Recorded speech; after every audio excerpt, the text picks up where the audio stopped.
আসসালামু আলাইকুম। সংবাদে আপনাদের সবাইকে স্বাগত জানাচ্ছি। আমি ফিরোজ তোহা। শুরুতেই সংবাদ শিরোনাম।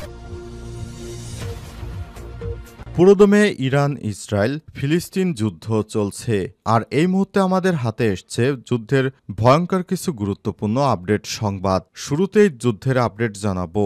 গাজা জুড়ে অব্যাহত ইসরায়েলি বর্বরতা। গাজায় অব্যাহত রয়েছে দখলদার ইসরায়েলের প্রাণঘাতী হামলা।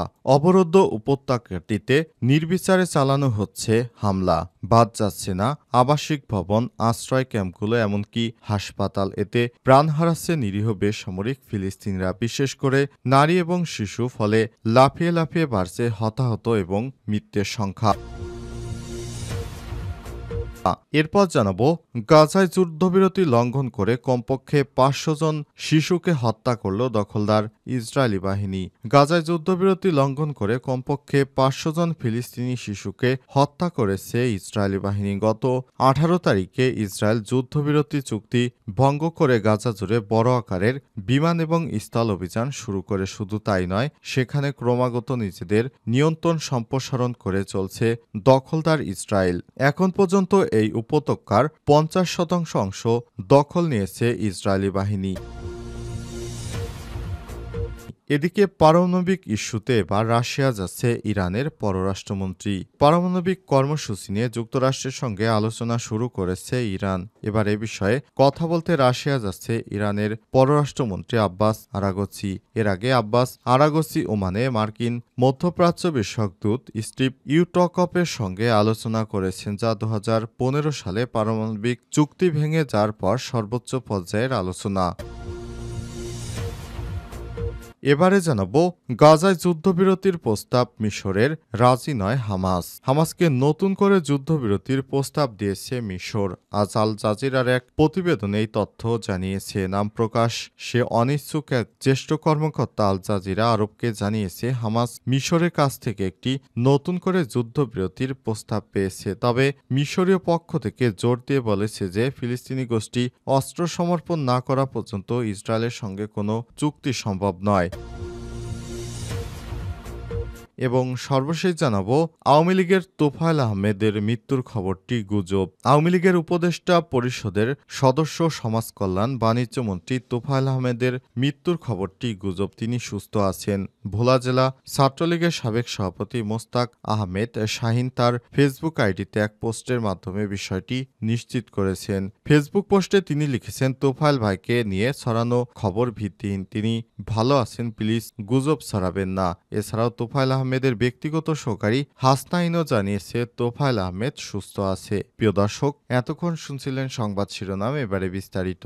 তবে তার আগে বন্ধুরা, অনুরোধ থাকবে সংবাদটিতে একটি লাইক দিন। এই চ্যানেলে আপনি নতুন হয়ে থাকলে আমাদের সংবাদটি দেখতে দেখতে চ্যানেলটি সাবস্ক্রাইব করে রাখুন। কমেন্ট করে বন্ধুরা আপনার মূল্যবান মতামত জানিয়ে দিন আপনি বিশ্বের কোন দেশ থেকে বা বাংলাদেশের কোন স্থান থেকে আমাদের সংবাদটি দেখছেন এবং শুনছেন। আর বন্ধুরা, এই সংবাদটি আপনার সোশ্যাল মিডিয়া, ফেসবুকে বন্ধুদের মাঝেও শেয়ার করে দিন। আর আপনি যদি গাজা যুদ্ধে নিরীহ ফিলিস্তিনিদের ভালোবেসে থাকেন, কমেন্টে ইয়েস লিখে বিশ্ববাসীকে জানিয়ে দিন। এবারে বিস্তারিত।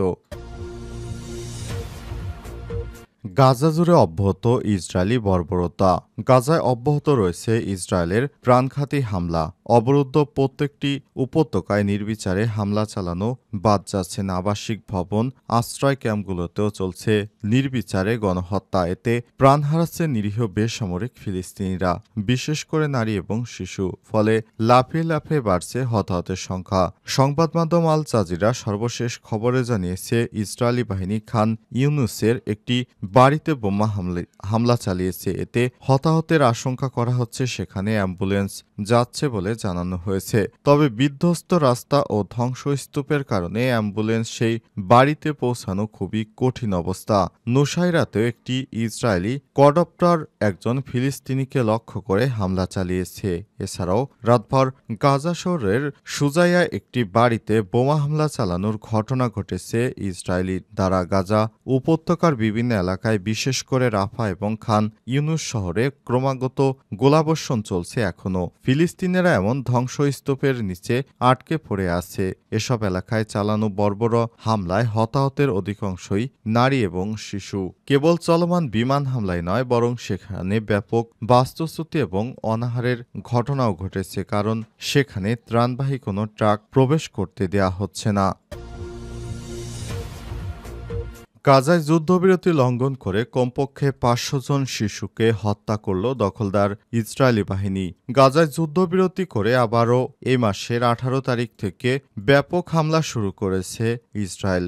যুদ্ধ চুক্তির আওতায় সেখানে ২ মাসের যুদ্ধবিরতির ঘোষণা দেওয়া হয়েছিল, তবে দখলদার ইহুদিবাদী ইসরায়েলের সরকার বেঞ্জামিন নেতানিয়াহুর নির্দেশে নতুন করে আবার গাজায় আক্রমণ চালাচ্ছে ইসরায়েলি বাহিনী। এই হামলায় কমপক্ষে ৫০০ জন শিশু নিহত হয়েছে। গত মার্চের ১৮ তারিখ ইসরায়েল যুদ্ধবিরতি চুক্তি ভঙ্গ করে এই বড় আকারের বিমান হামলা এবং স্থল হামলা শুরু করলে এই হতাহতের ঘটনা ঘটে। শুধু তাই নয়, সেখানে ক্রমাগত নিজেদের নিয়ন্ত্রণ সম্প্রসারণ করে চলেছে দখলদার ইসরায়েলি বাহিনী। এখন পর্যন্ত ওই উপত্যকার ৫০% অংশ দখল নিয়েছে ইসরায়েলি সামরিক বাহিনী আইডিএফ। এতে নিজ ভূমিতে অস্তিত্বহীন পড়েছে ফিলিস্তিনি অধিকাংশ মানুষ।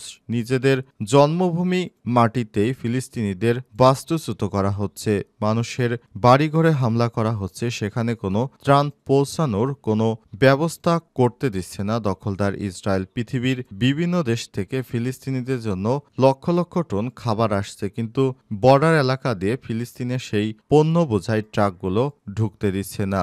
ইসরায়েলের পররাষ্ট্রমন্ত্রী ঘোষণা দিয়েছেন, গাজা একটি দানাও তারা ঢুকতে দেবে না। সেখানে তাদের একটি উদ্দেশ্য ফিলিস্তিনিদেরকে জাতিগতভাবে নিধন করা। এই নিধনের অত্যাচারের পরিমাণ এতটাই নির্মম যে পুরো বিশ্ব এখন তাদের দেখে বিভিন্ন প্রতিবাদ কর্মসূচি ছাড়া কেউ কোনো ধরনের সামরিক পদক্ষেপ নিচ্ছে না। পুরো মুসলিম বিশ্ব এখন চুপ হয়ে বসে আছে। কাদের ভয়ে বসে আছে? যুক্তরাষ্ট্রের ভয়ে এখন পুরো মুসলিম বিশ্ব চুপ হয়ে বসে আছে। সেখানে সাধারণ মানুষের কোনো মূল্য নেই। গাজায় প্রতিনিয়ত এভাবে হত্যা করা হচ্ছে সাধারণ জনতাকে। তারা ফিলিস্তিনের সাধারণ জনতাকে মাটির সঙ্গে ধূলিসাৎ করে দিবে। প্রথম পর্যায়ে তারা বিভিন্ন অজুহাতে শুধুমাত্র বড় বড় ইমারতগুলোতেই ধ্বংসযজ্ঞ চালাতো, তবে সময় আস্তে আস্তে পরিবর্তিত হচ্ছে। তারা এখন গাজার অস্থায়ী তাঁবুতে, অর্থাৎ যেখানে সাধারণ মানুষ রাতের আকাশে তাঁবু গেড়ে তারপর কোনোমতে জীবন ধারণ করছিল, সেখানেও তারা নতুন করে হামলা চালাচ্ছে। এতে গাজায় নারী, শিশু সহ অসংখ্য মানুষ নিহত হচ্ছে। এবার পারমাণবিক ইস্যুতে রাশিয়া যাচ্ছেন ইরানের পররাষ্ট্রমন্ত্রী। পারমাণবিক ইস্যুতে যুক্তরাষ্ট্রের সঙ্গে আলোচনা শুরু করেছে ইরান। এবার এ বিষয়ে কথা বলতে রাশিয়া যাচ্ছে ইরানের পররাষ্ট্রমন্ত্রী আব্বাস আরাঘচি। এর আগে আব্বাস আরাঘচি ওমানে মার্কিন মধ্যপ্রাচ্য বিষয়ক দূত স্টিভ উইকটফের সঙ্গে আলোচনা করেছে, যা ২০১৫ সালের পারমাণবিক চুক্তির ভেঙে দেওয়ার পর সর্বোচ্চ পর্যায়ের আলোচনা। মার্চ মাসে মার্কিন প্রেসিডেন্ট ডোনাল্ড ট্রাম্প ইরানের সর্বোচ্চ নেতা আয়াতুল্লাহ আলী খামেনির কাছে একটি চিঠি পাঠিয়েছিলেন। এতে তিনি পারমাণবিক ইস্যুতে আলোচনার আহ্বান জানিয়েছেন এবং তেহরান যদি স্বীকৃতি জানায় তবে সম্ভাব্য সামরিক পদক্ষেপের হুমকি দিয়েছিলেন।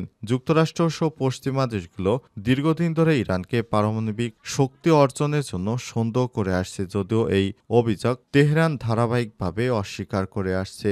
যুক্তরাষ্ট্রের প্রেসিডেন্ট ডোনাল্ড ট্রাম্প জানিয়েছে, ইরান পৃথিবীর মধ্যে একটি সমৃদ্ধশালী দেশ হোক, তবে তারা পারমাণবিক অস্ত্র অর্থাৎ পারমাণবিক বোমা তৈরি করতে পারবে না, কারণ যুক্তরাষ্ট্র মনে করে তাদের নিরাপত্তার হুমকিতে কাজ করে ইরান। সুতরাং তারা কোনোভাবেই ইরানকে এই ধরনের মরণাস্ত্র বানাতে দিবে না বলেও ঘোষণা দিয়েছে। এরপরই ইরানের সঙ্গে দফায় দফায় যুক্তরাষ্ট্রের প্রতিনিধি দল আলোচনা করে আসছে। গাজায় যুদ্ধবিরতির প্রস্তাব মিশরের, রাজি নয় হামাস। হামাসকে নতুন করে যুদ্ধবিরতির প্রস্তাব দিয়েছে মিশর। আজ আল জাজিরা এক প্রতিবেদনে এই তথ্য জানিয়েছে। নাম প্রকাশ্যে অনিচ্ছুক এক জ্যেষ্ঠ কর্মকর্তা আল জাজিরা আরবকে জানিয়েছে, হামাস মিশরের কাছ থেকে একটি নতুন যুদ্ধবিরতির প্রস্তাব পেয়েছে। তবে মিশরীয় পক্ষ জোর দিয়ে বলেছে যে ফিলিস্তিনি গোষ্ঠী অস্ত্র সমর্পণ না করা পর্যন্ত ইসরায়েলের সঙ্গে কোনো চুক্তি সম্ভব নয়। ওই কর্মকর্তা আরও বলেছেন, মিশরের প্রস্তাবে আমাদের প্রতিনিধি দল বিস্মিত হয়েছে। তাদের প্রস্তাবে প্রতিরোধ নিরস্ত্রীকরণ বিষয় অন্তর্ভুক্ত। মিশর অংশ বাংলাদেশ মিশর অংশ আমাদের জানিয়েছে যে প্রতিরোধে নিরস্ত্রীকরণ এবং আলোচনা না করে যুদ্ধ বন্ধ কোনো চুক্তি হবে না। হামাস তার অবস্থানে অনড়, যে কোনো চুক্তি হওয়া উচিত। গাজায় ইসরায়েলের যুদ্ধবন্ধ এবং ফিলিস্তিনি ভূখণ্ড থেকে তাদের প্রত্যাহারকে কেন্দ্র করে ওই কর্মকর্তা আরও বলেছেন, হামাসের অস্ত্র আলোচনার বিষয় নয়। ইসরায়েল বারবার জোর দিয়ে বলেছে যে যুদ্ধ শেষ করতে হবে, হামাসকে অবশ্যই পরাজিত হতে হবে, যার মধ্যে অস্ত্র সমর্পণ অন্তর্ভুক্ত। এ সময় হামাসের নেতারা জানিয়েছে, আমরা যদি অস্ত্র জমা দিয়ে দেই তাহলে যুক্তরাষ্ট্র নতুন করে ইসরায়েলকে দিয়ে আবারও গাজার উপর হামলা চালাবে। সুতরাং অস্ত্র সমর্পণ কোনো বিষয় নয়, বিষয় হচ্ছে তারা যদি যুদ্ধ বিরতিতে রাজি থাকে তাহলে হামাস ভেবে দেখবে।